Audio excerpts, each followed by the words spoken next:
दो लोग आपस में मिलते हैं, एक दूसरे को देखते हैं, सफर के दौरान बातचीत चालू हो जाती है और जो लड़की होती है, लड़के को पता चलता है कि लड़की जो है तलाकशुदा है और उसका कई साल पहले तलाक हो गया है। लड़का लड़की को दिल दे बैठता है और उससे उसको प्यार हो जाता है और फिर दोनों अपना नंबर एक्सचेंज कर लेते हैं, बातें होने लगती हैं, दोस्ती होती है, दोस्ती प्यार में और प्यार शादी में बदल जाता है। अब दोनों एक दूसरे से शादी कर लेते हैं और साथ में अपना जीवन बिताने लगते हैं। पर शादी के बाद जीवन में अचानक कुछ ऐसा होता है जिसकी परिकल्पना ना तो लड़के ने की थी और ना ही उसके घर वालों ने। आदाब, नमस्कार, सत श्री अकाल। मैं प्रदीप और एक नई और सच्ची और सत्य घटना के साथ मेरे चैनल पर पहली बार आए हैं तो चैनल को सब्सक्राइब कर लीजिए ताकि ऐसी घटनाएं आपको मिलती रहें। शादी हो जाती है और शादी होने के बाद जो लड़की होती है उसकी सरकारी नौकरी लग जाती है।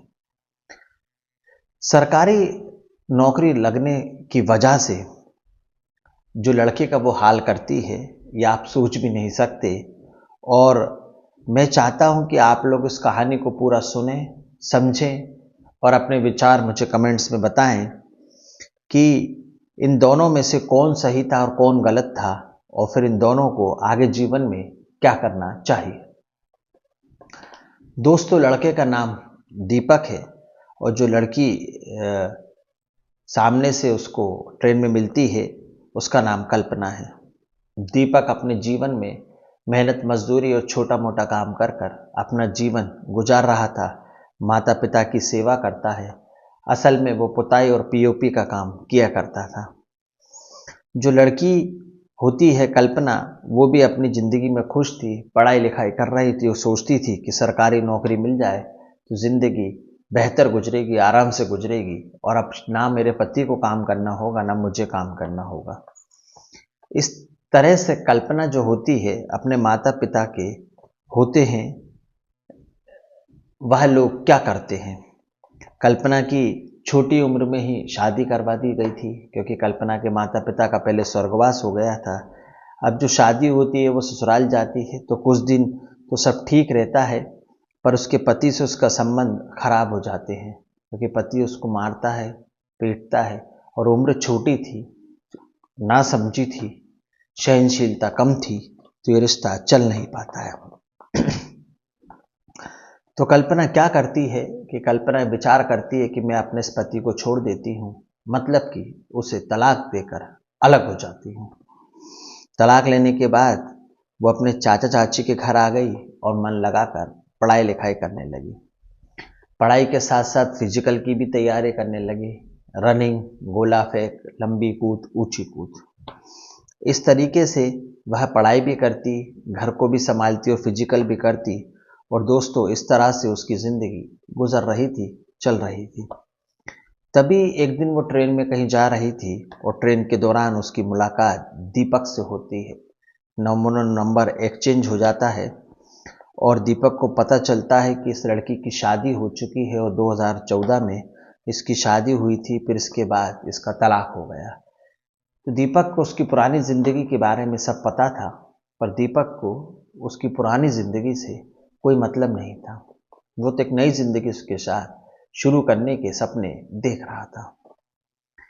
अब दीपक इन दोनों को आपस में प्यार हो जाता है। 2 साल तक ये लोग आपस में बात करते हैं, समझते हैं, एक दूसरे का विश्वास जीतते हैं और फिर दोनों शादी कर लेते हैं। शादी करने के बाद दीपक कल्पना को अपने घर ले आता है और सब कुछ ठीक चल रहा था। कल्पना भी घर के परिवार को, घर के माहौल को, दीपक के माता पिता, दीपक को रहन सहन, कल्चर को स्वीकार कर लेती है और कोई समस्या नहीं थी। दीपक जो भी पीओपी का काम करता, छोटी मोटी मजदूरी, ठेके लेता, जो भी पैसा कमाता वो लाकर अपनी पत्नी कल्पना को दे देता और कहता कि जो कमाई है इस पर तुम्हारा हक है। अब दोस्तों, कल्पना के पास खाली समय बहुत मिलता था तो कल्पना दीपक से कहती है कि मैं पढ़ना चाहती हूँ, मैं दोबारा पढ़ाई करना चाहती हूँ, दोबारा फिजिकल चालू करना चाहती हूँ। हो सकता है कि मुझे सरकारी नौकरी मिल जाए और अपना जीवन संवर जाए, शायद आपको भी इतनी मेहनत ना करनी पड़े। दीपक भी कहता है कि ठीक है, तुम घर पर रहती हो, घर के काम करने के बाद जो टाइम मिले उसमें कोचिंग चले जाओ, फिजिकल करो, मैं भी तुम्हारा सपोर्ट करूँगा। तो इस तरीके से कल्पना को दीपक सपोर्ट करता है और कल्पना दोबारा कोचिंग चालू करती है, पढ़ाई चालू करती है, फिजिकल अपना चालू करती है और पुरानी दुनिया में, तैयारी की दुनिया में वापस आ जाती है और फिर से रीस्टार्ट करती है।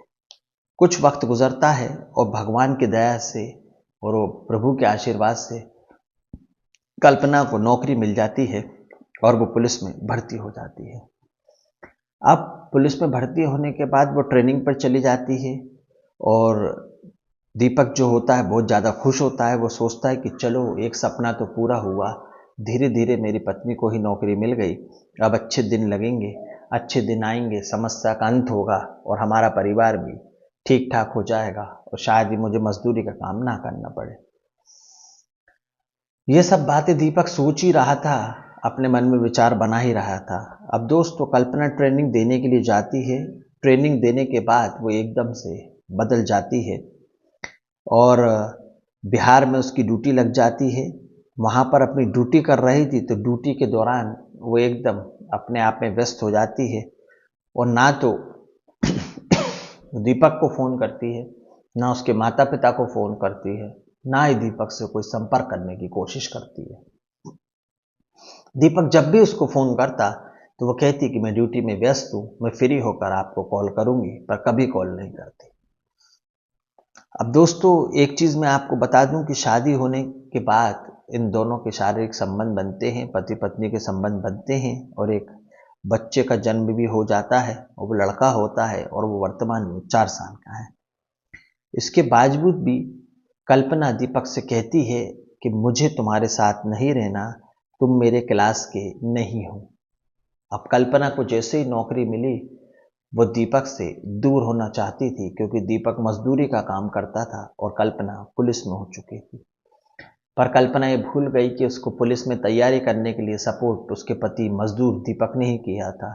उसी ने ही उसको नौकरी के लिए प्रोत्साहित करा। जब उसे नौकरी मिल गई तो वो दीपक से इधर उधर की बातें करती है और दीपक को नज़रअंदाज करने की कोशिश करती है और उसने माँ बाप से कहा कि दीपक जब मुझसे मिलने के लिए यहाँ आता है तो मेरा एटीएम चुरा लेता है, उससे पैसे निकाल लेता है और आप लोग के लिए खरीदारी करता है और दूसरी महिलाओं पर उस पैसे को लुटाता है।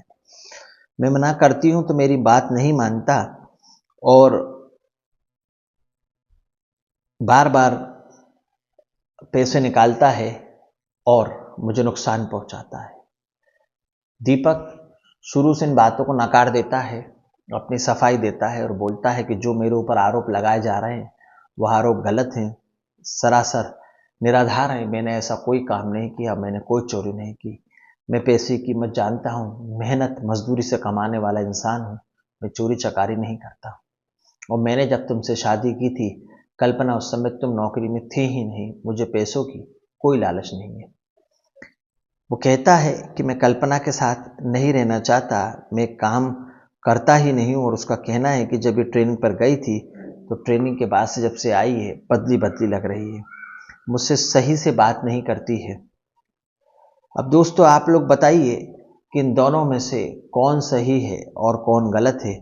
क्या कल्पना को ऐसा काम करना चाहिए था कि जिसके पति ने मेहनत मजदूरी कर कर उसे पढ़ाया लिखाया, आगे बढ़ाया, पुलिस में नौकरी दिलाई और उसका एक बच्चा भी है, तो उसे छोड़कर वो जाना चाहती है, वो इस जंजाल से निकलना चाहती है। उसको फैमिली अब जंजाल लगने लगी है क्योंकि दीपक उसके स्टेटस का नहीं है, वो पुलिस में है, वो मजदूर है और पता नहीं उसके दिमाग में क्या चल रहा है, वो दीपक से दूर होना चाहती है।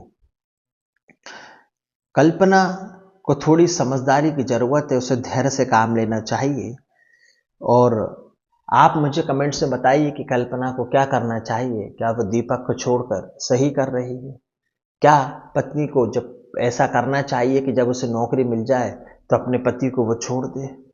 क्या पत्नी को ऐसा करना चाहिए कि नौकरी मिलने के बाद वो सोचे कि मेरा पति मजदूर है, जबकि वो ये भूल जाती है कि इसी पति ने मेहनत कर कर मुझे आगे बढ़ाया, प्रोत्साहन दिया और मुझे नौकरी दिलवाई। और आज नौकरी मिलने के बाद मैं अपने इस पति को ही छोड़कर दूसरी जगह जाना चाहती हूँ।